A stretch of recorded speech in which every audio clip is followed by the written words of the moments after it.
Hello friends, ഇന്ന് ഞാനൊരു recipe ആയിട്ടാണ് വന്നിട്ടുള്ളത്. നിങ്ങൾക്ക് കരിമീൻ കാണുമ്പോൾ തന്നെ മനസ്സിലായില്ലേ കരിമീൻ വെച്ചിട്ടുള്ള ഒരു റെസിപ്പിയാണെന്ന്? യെസ്, ഇന്ന് ഞാനൊരു കരിമീൻ മപ്പാസിന്റെ റെസിപ്പിയാണ് നിങ്ങൾക്ക് കാണിച്ചു തരാൻ പോകുന്നത്. അതിനായിട്ട് ആദ്യം തന്നെ കരിമീൻ ക്ലീൻ ചെയ്ത് അതിൽ മസാല കൂട്ടി വെച്ചിട്ടുണ്ട്. മസാല എന്ന് പറഞ്ഞാൽ സിമ്പിൾ മസാലയാണ്. നമുക്ക് മഞ്ഞപ്പൊടി, മുളക് പൊടി, അതുപോലെ തന്നെ പാകത്തിനുള്ള ഉപ്പ്, കുറച്ച് വെളിച്ചെണ്ണ ഒഴിച്ചിട്ടാണ് നമ്മൾ മസാല കൂട്ടി വെച്ചിരിക്കുന്നത്. എന്നിട്ട് നമ്മളിവിടെ ഒരു പാൻ വെച്ചിട്ടുണ്ട്. അതിൽ കുറച്ച് വെളിച്ചെണ്ണ മാത്രം ഒഴിച്ചിട്ട് ഈ കരിമീൻ ഒന്ന് ജസ്റ്റ് നമ്മൾ ഫ്രൈ ചെയ്തെടുക്കുകയാണ് ആദ്യം. നമ്മുടെ ഒരു സൈഡ് ഏകദേശം ആയിട്ടുണ്ട്. അപ്പൊ നമുക്ക് ഇതൊന്ന് മറിച്ചിട്ട് കൊടുക്കാം.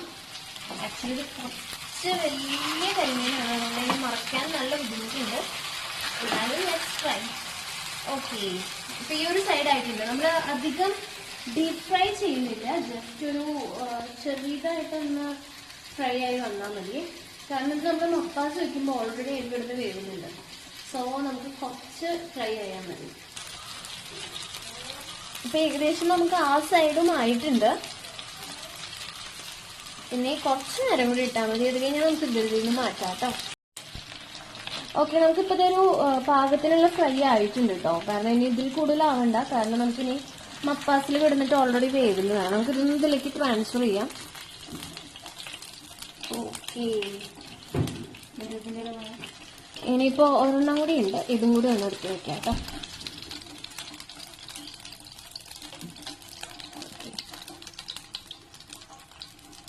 നമുക്ക് ഇതും കൂടി ഒന്ന് ഷാലോ ഫ്രൈ ചെയ്തെടുക്കാം കേട്ടോ.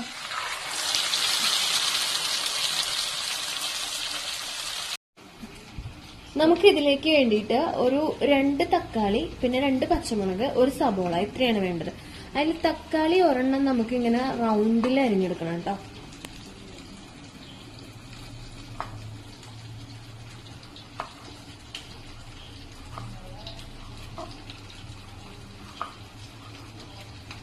നമുക്ക് ഇതിലേക്ക് ആവശ്യമുള്ള പച്ചക്കറികളാണ് ഇവിടെ അരിഞ്ഞു വെച്ചിരിക്കുന്നത്. നമ്മൾ ഇതേ പാനില്, നമ്മളിപ്പോ മീൻ വറുത്ത് വെച്ച പാൻ ഉണ്ടല്ലോ, അതിൽ തന്നെയാണ് നമ്മളിനി കുക്ക് ചെയ്യാൻ പോകുന്നത്. അതിലേക്ക് ആദ്യം കുറച്ച് ചെറുള്ളി നമുക്ക് ഇടാം.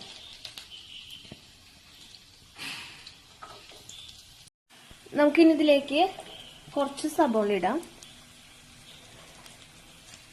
കുറച്ച് സബോള എന്ന് പറയുമ്പോൾ ഒരു സബോളയുടെ പകുതി മതിയാവും കേട്ടോ. നമ്മളിപ്പോ ഈ സബോള ഏകദേശം വാടി തുടങ്ങിയിട്ടുണ്ട്. നമ്മളപ്പോ അതിലേക്ക് കുറച്ച് പച്ചമുളക് ഇട്ടിട്ടുണ്ട്. നമ്മളൊരു അത്യാവശ്യം വലുപ്പമുള്ള ഒരു കരിമീൻ വെച്ചിട്ടാണ് മപ്പാസ് ഉണ്ടാക്കുന്നത്. അതാണ് ഞാനെല്ലാം കുറച്ച് എന്നുള്ളൊരു അളവിൽ പറയുന്നത് തന്നെ. നമ്മൾ അതിന്റെ കൂടെ തന്നെ ഒരു അരപ്പ് തയ്യാറാക്കിയിട്ടുണ്ട് കേട്ടോ. അരപ്പ് എന്ന് വെച്ച് കഴിഞ്ഞാൽ അതിൽ നമുക്ക് കുറച്ച് സബോള, കുറച്ച് വെളുത്തുള്ളി, ഒരു 5 അല്ലിയോളം വെളുത്തുള്ളി, പിന്നെ ഒരു കാഷ്നട്ട് ഒരു 5 എണ്ണം, പിന്നെ മല്ലിപ്പൊടി, മുളക് പൊടി, ഇതൊക്കെ കൂടിയിട്ടുള്ള ഒരു അരപ്പാണത്. ഒന്ന് ജസ്റ്റ് ഒന്ന് മിക്സിയിൽ ഒന്ന് ഗ്രൈൻഡ് ചെയ്തെടുത്തിട്ടുണ്ട്. അതും കൂടി നമ്മൾ ഇതിലേക്ക് ചേർക്കുകയാണ്. പിന്നെ ഉപ്പ് ഇട്ടിട്ടുണ്ട്. ഉപ്പ് അവനവന്റെ പാകത്തിനനുസരിച്ച് ഇടുക. ഉപ്പ് കൂടിക്കഴിഞ്ഞാൽ കുറച്ച് ടഫാണ്. അതുകൊണ്ട് എപ്പോഴും ടേസ്റ്റ് ചെയ്ത ശേഷം മാത്രം ഉപ്പ് കൂടുതൽ ആഡ് ചെയ്താൽ മതി കേട്ടോ, നിങ്ങളുടെ പാകത്തിനനുസരിച്ച്. നമുക്കിനി ഇതിലേക്ക് തേങ്ങാപ്പാൽ ആഡ് ചെയ്യണം. നമ്മളൊരു 1/2 മുറി തേങ്ങയുടെ 1-ാം പാലും 2-ാം പാലും എടുത്തിട്ടുണ്ട്. അതിൽ നിന്ന് നമ്മൾ കുറച്ച് തേങ്ങാപ്പാൽ ഇപ്പം ആഡ് ആക്കുകയാണ്. 2-ാം പാലാണ് കേട്ടോ ആഡ് ആക്കുന്നത്. ഒരിക്കലും നമ്മൾ 1-ാം പാൽ ഒഴിച്ചിട്ട് നമ്മൾ ബോയിൽ ചെയ്യിപ്പിക്കാൻ പറ്റില്ല. ഇനി നമുക്ക് ഈ കരിമീൻ ഇതിലോട്ട് വെക്കാം. ഇതിൻ്റെ മുകളിലോട്ടായിട്ട് ബാക്കി തേങ്ങാപ്പാലും കൂടി നമുക്ക് ഒഴിക്കാം കേട്ടോ. ഇനി ഇതൊന്ന് കുറച്ച് ടൈം ഒന്ന് കുക്കാവണം. കാരണം നമ്മൾ ഫ്രൈ ചെയ്തപ്പോൾ കുറച്ച് മീഡിയം ഫ്രൈ അല്ലേ ചെയ്തിട്ടുള്ളത്. അപ്പോൾ ഇതൊന്ന് വേവണം. ഇതിലോട്ട് ഈ മസാലയൊക്കെ ഒന്ന് പിടിക്കണം. അപ്പോൾ കുറച്ച് നേരം നമുക്കിതൊന്ന് മൂടി വെച്ച് വേവിക്കാം കേട്ടോ. നമ്മളിതിലേക്ക് കുറച്ച് കടുക് ഇടുന്നുണ്ട്. പിന്നെ അതുപോലെ തന്നെ ചുവന്നുള്ളിയും ഒരു 4 ചുവന്നുള്ളിയും നമ്മളിതിൽ മൂപ്പിക്കാൻ വേണ്ടിയിട്ട് ഉപയോഗിക്കുന്നുണ്ട്. പിന്നെ കുറച്ച് കറിവേപ്പിൻ്റെ ഇലയും കൂടി കേട്ടോ. നമ്മളിതിലേക്ക് 1-ാം പാല് മാറ്റി വെച്ചിട്ടുണ്ടല്ലോ, അത് വളരെ കുറച്ച് ഈ മീനിന്റെ മുകളിൽ കൂടെ ഒന്ന് ഇതാക്കുക.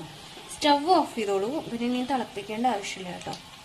വളരെ കുറച്ച് മതി. ഇത്തിരി ആഡ് ചെയ്തിട്ടുണ്ട്. നമ്മളൊരു കുഞ്ഞു സ്പൂൺ കടുകും ഒരു 4-5 ഉള്ളിയും കൂടി മൂപ്പിച്ചിട്ടുണ്ടായിരുന്നല്ലോ, അതിലേക്ക് കറിവേപ്പിലയും പിന്നെ കുറച്ച് മുളക് പൊടി, ഒരു 1/4 സ്പൂണോളം മുളക് പൊടി ഇട്ടിട്ട് നമ്മൾ ഇതിന്റെ മുകളിലേക്ക് മൂപ്പിച്ചിട്ട് ഒഴിക്കുകയാണേ. നമ്മുടെ ലാസ്റ്റ് സ്റ്റെപ്പാണ്. ഇത്രയേ ഉള്ളൂ നമ്മുടെ മപ്പാസ് ഉണ്ടാക്കാനുള്ള.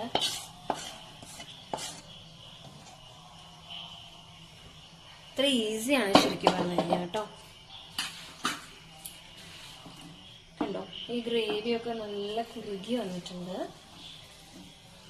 നല്ല പാകമായിട്ടുണ്ട് കേട്ടോ.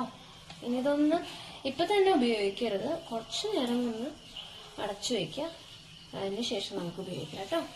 അപ്പോൾ ശരിക്കും പറഞ്ഞാൽ തനി നാടൻ കേരള സ്റ്റൈൽ ആലപ്പുഴക്കാരുടെ സ്വന്തം കരിമീൻ വെച്ചിട്ടുള്ളൊരു മപ്പാസ് റെഡിയാക്കിയിട്ടുണ്ട് കേട്ടോ.